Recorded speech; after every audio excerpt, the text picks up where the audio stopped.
al senador Gustavo Madero Muñoz, del Grupo Parlamentario de Acción Nacional.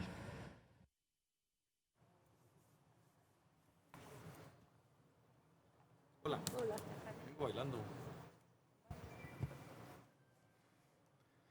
Hay una terca realidad que se dedica a contradecir con otros datos al presidente Andrés Manuel López Obrador. Imbatible esta realidad derrota diariamente a sus mañaneras y se impone sobre sus frases jocosas que suenan cada vez más huecas, más insensibles, más alejadas del sufrimiento y de la desesperación de la gente. Desde el inicio de su campaña electoral, el presidente aseguraba que iba a tener grandes excedentes de recursos por su gobierno austero, porque no sangraría la corrupción y que iba a disponer de 500,000 millones de pesos adicionales por esta vía. Así ganó la presidencia, así entró al palacio, pero nunca se encontró el cajón de los 500,000 millones de pesos adicionales que esperaba. Más bien, tuvo un déficit de 190,000 millones de pesos en su primer año de gobierno. Por eso, teniendo el mayor presupuesto de la historia de cualquier presidente de México, 6,3 billones de pesos, tuvo que realizar recortes en casi todos los rubros.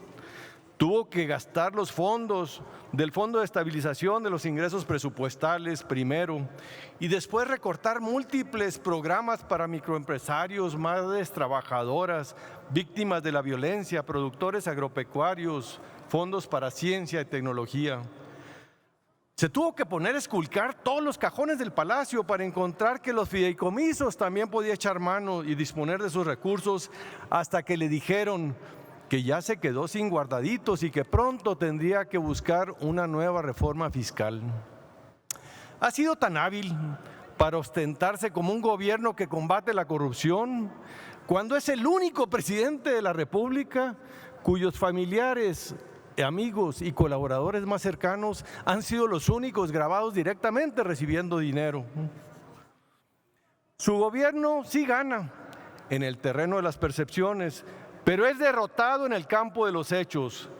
Ganó la presidencia prometiendo triplicar el mediocre crecimiento del periodo neoliberal, llevarlo a un crecimiento anual del 6%.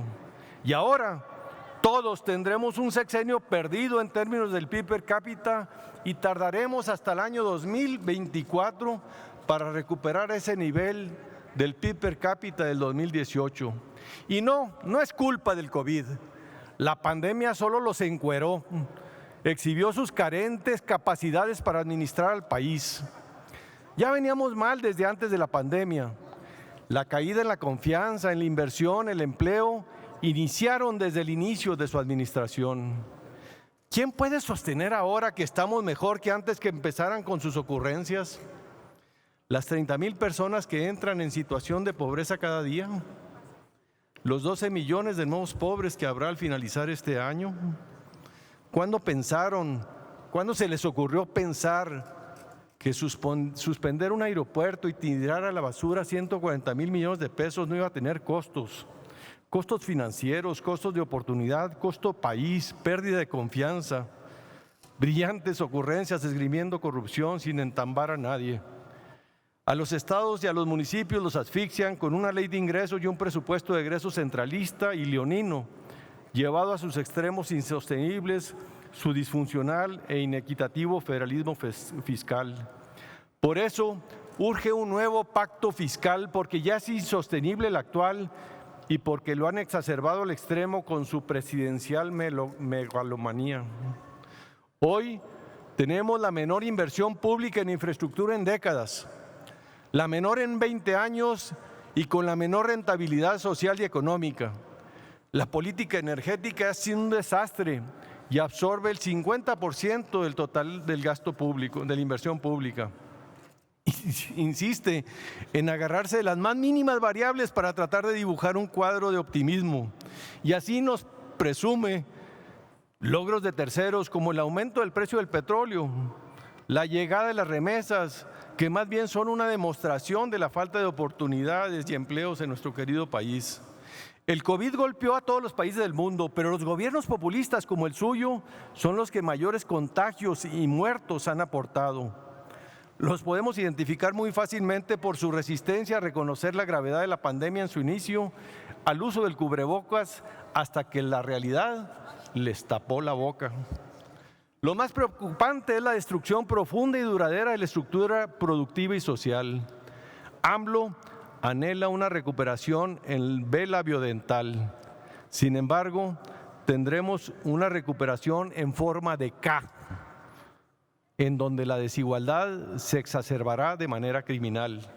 Los ricos, los exportadores, los concesionarios de su gobierno acrecentarán su riqueza, mientras que mexicanas y mexicanos, millones, no les alcanzarán sus ingresos para adquirir la canasta básica.